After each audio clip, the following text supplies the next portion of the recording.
What's up, everybody? The Fall Guy, one of my most anticipated movies of the year, is here and it did not disappoint. There will be some spoilers here in my review, so you've been warned. Now let's get into the movie. As I always do, I'm going to get the stuff I didn't like about this movie out of the way, and I've only got one complaint. I guess you could say maybe it's two combined into one, but I really like this movie, so there's not much here. The one thing I didn't like was the story and the dialogue, so pretty much the script.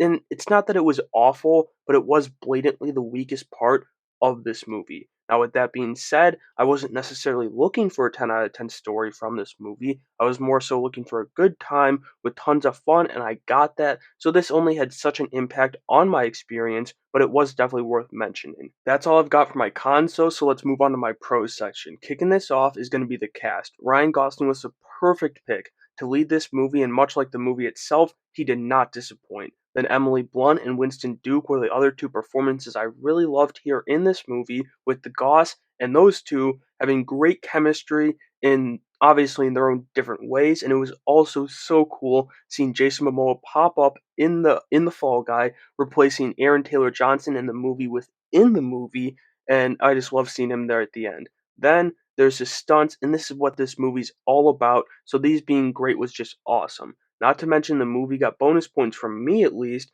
for that wild red carpet with the stunt guys flying through glass and the big movie logo. I've loved everything about this movie up until this point, and I love the movie itself, and I'm so glad David Leitch cooked something special with the love letter to all the stunt crews who make the movies we love so much so great. On top of that, we have the movie within the movie I mentioned, which Emily Blunt's character is directing. Well, she directs the second movie within the movie, not the first one we see a little bit of, where Ryan Gosling's character gets hurt.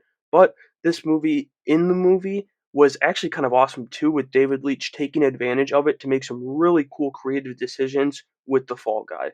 Finally, the wardrobe and costume department did a great job. Everything from the Goss's Miami Vice jacket to the aliens in the movie within the movie was awesome. So hats off to that team for a job well done. And so that'll do it for my review of The Fall Guy. As I said, it did not disappoint, even being a movie I'd set a high bar for with a great cast and a hell of a time. Let me know what you thought of it though down in the comments below and make sure you have a great day.